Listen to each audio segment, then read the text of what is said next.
नमस्कार, सुजिस बुलेटिन में आपका स्वागत है। मैं हूं आपके साथ अश्विनी सरोही। सबसे पहले एक नजर हेडलाइंस पर।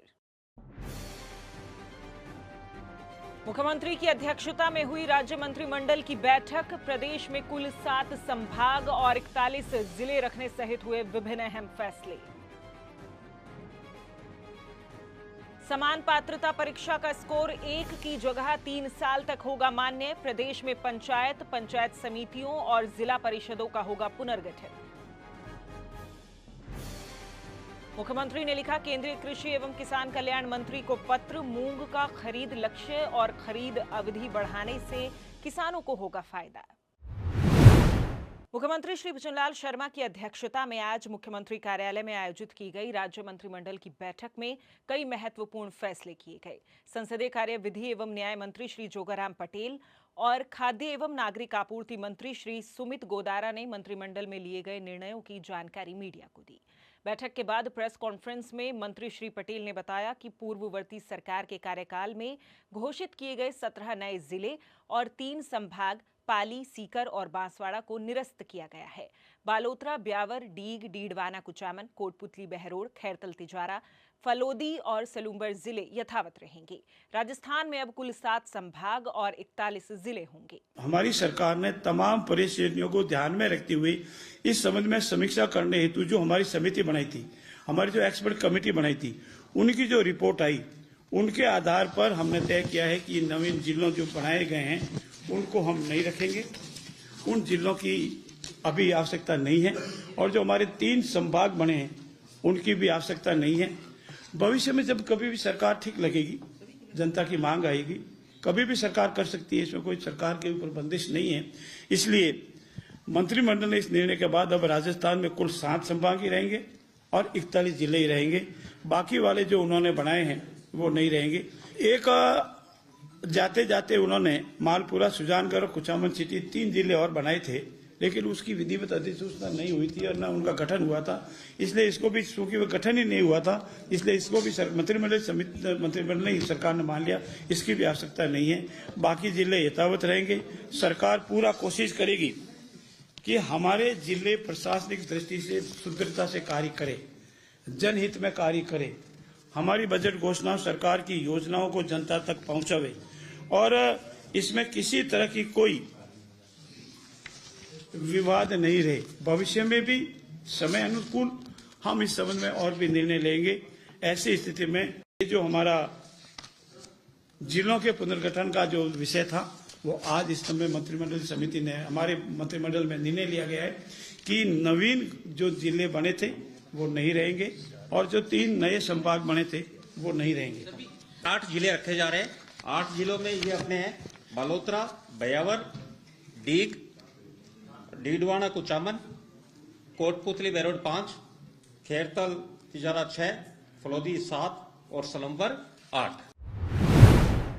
बैठक में खाद्य एवं नागरिक आपूर्ति मंत्री श्री सुमित गोदारा ने समान पात्रता परीक्षा यानी सीईटी का स्कोर 1 की जगह 3 साल तक मान्य रखने पर हुए फैसले के बारे में अवगत करवाया। कॉमन एलिजिबिलिटी टेस्ट है, उसमें जो हर वर्ष करानी होती है उसके बजाय 3 वर्ष के लिए उसकी वैधता होगी, ताकि जो व्यक्ति एक बार नहीं, उसको कि इससे बार बार एक तो लोड भी पड़ता है और बार बार विद्यार्थी पे भी प्रभाव पड़ता है, उसलिए सिर्फ एक बार वो एलिजिबल टेस्ट दे सकता है और यदि उससे लग रहा है और सुधार करना है तो उसमें भी वो दे सकता है। कॉमन एलिजिबिलिटी टेस्ट का सीईटी, जिसमें अपन राजस्थान अधिनियम का लिपिक वर्ग सेवा है, समान पात्रता परीक्षा, उसमें जो हर बार देने की होती है वैधता, उसमें 1 वर्ष थी, उसको 3 वर्ष कर दी गई है। तो 3 वर्ष तक के लिए उसके स्कोर काउंट होंगे। अच्छे स्कोर हैं तो उसको देने की जरूरत नहीं, और यदि वो चाहता है कि मेरे स्कोर अच्छे हुए तो दोबारा दे सकता है 3 बार। उस बात को रखते हुए ये नियम में संशोधन किया गया है। यानी कहने का सीईटी का स्कोर 3 वर्ष तक वैलिड रहेगा। संसदीय कार्य, विधि एवं न्याय मंत्री श्री जोगाराम पटेल ने मीडिया से बातचीत में बताया कि प्रदेश में पंचायत समितियों और जिला परिषदों का पुनर्गठन होगा। वहीं खाद्य एवं नागरिक आपूर्ति मंत्री ने बताया कि खाद्य सुरक्षा योजना में 3 महीने के लिए विशेष अभियान चलाकर नए नाम जोड़े जाएंगे। आज 2 बड़े निर्णय आदरणीय यशस्वी मुख्यमंत्री भजनलाल जी की कैबिनेट में लिए गए। पहला निर्णय ये लिया गया है कि हमारी जो ग्राम पंचायतें हैं इनका भी हम पुनर्गठन करेंगे। ग्राम पंचायतें, पंचायत समितियां और जिला परिषद, और इनके पुनर्गठन के लिए जो मोटे मोटे तौर पर जो आधार रखे गए हैं वो आधार पहले थे उससे बढ़ा करके राजस्थान को सामान्यतः 3 हिस्सों में बांटा जाता है। एक सामान्य जिले हैं, एक मरुस्थलीय जिले हैं और एक जो हमारे आदिवासी जिले हैं जिसको हम शहरिया भी कहते हैं, पिछले जिले भी कहते हैं, जो भी नाम दें, तो वो जिले रखें। तो हमारे सामान्य जो है वो जनसंख्या 2019 में 4000 थी और अधिकतम 6500 थी और इसमें अब हमने 4000 की जगह 3000 कर दिया है और 6500 की जगह 5500 कर दिया। और जो हमारे दूसरे जिले हैं सामान्य जिलों के अलावा, वहाँ न्यूनतम जनसंख्या 2000 और अधिकतम जनसंख्या 4000। हमारे जो 3000 की जो सामान्य संख्या है उस पर 7 वार्ड बढ़ेंगे और अगर 1000 जनसंख्या बढ़ती है तो प्रत्येक 1000 पर 2 या उससे अधिक वार्ड बनेंगे। ये सामान्य प्रक्रिया के तहत रखी है और हमारा ये भी निर्णय है कि हम धीरे धीरे कर इसकी एक निश्चित तारीख भी तय करेंगे। 20 दिन के अंदर अंदर जो भी अपने प्रस्ताव लाना चाहे वो प्रस्ताव जिला कलेक्टर के यहाँ पेश कर दें। जिला कलेक्टर उसको एग्जामिन करके 30 दिन के अंदर अंदर हमको सरकार को भेज दे। सरकार इसमें ड्राफ्ट जो भी प्राप्त होंगे उसकी सुनवाई और करेगी। अब जहां तक पंचायत समिति का प्रश्न है, 2 लाख की जनसंख्या पर सामान्यतः एक पंचायत समिति है और इस संख्या को हमने अभी भी 2 लाख ही रखा है और एक पंचायत समिति में करीब 40 वार्ड ग्राम पंचायत है और नवसर्जित निकाय जो हमारे अब जो बनेंगे, जिसमें जो हमारे सामान्य है उसमें 25, अब हमने जो तय किया है 40 के स्थान पर 25 ग्राम पंचायत अगर हो जाएगी तो वो पंचायत समिति बनने की योग्यता रखती है। पंचायत समिति बन सकती है, 2-4 ऊपर नीचे हो सकती है। और जहां तक हमारे जिला परिषद का विषय है, 4 लाख पर एक जिला परिषद है और 1 लाख या उससे अधिक बढ़ने पर 2 अतिरिक्त वार्ड बढ़ सकेंगे। ये सामान्य प्रक्रिया में पंचायतों के पुनर्गठन की अधिसूचना नियमानुसार जारी होगी। खाद्य सुरक्षा योजना में जो लाभार्थी हैं, अभी हमारे पास लगभग 10 लाख के आसपास वैकेंट फीस है, तो उसमें नए नाम जोड़ने का मुख्यमंत्री जी का निर्देश रहा और साथ में जो लाभार्थी जिन्होंने ई-केवाईसी 31 दिसंबर तक नहीं कराई, उनके नाम एबियंस में रखकर के डिलीशन पे रखकर, ताकि वो जो वापिस जुड़ना चाहिए 3 महीने का समय दिया ताकि जुड़े, ताकि जो बाकी वंचित रहे उनको जोड़ा जा सके।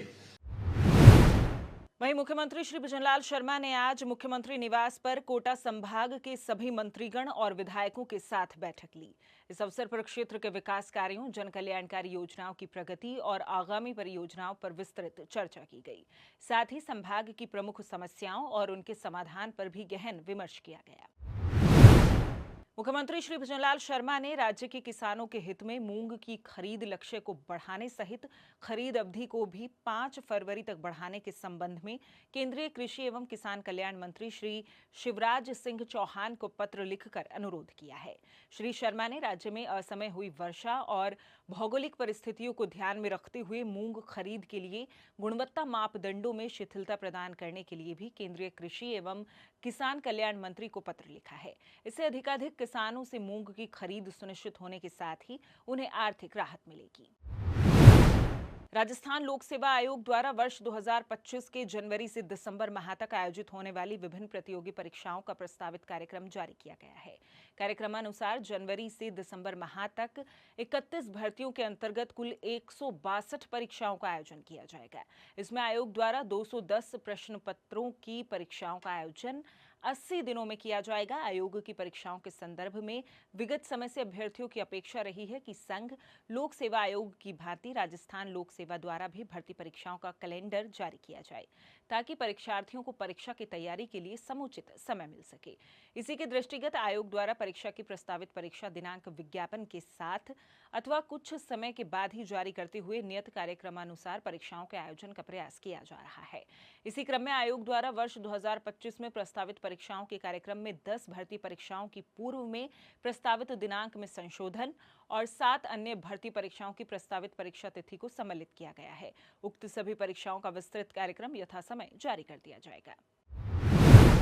सुजस बुलेटिन में फिलहाल इतना ही। फिर होगी आपसे मुलाकात, तब तक के लिए नमस्कार।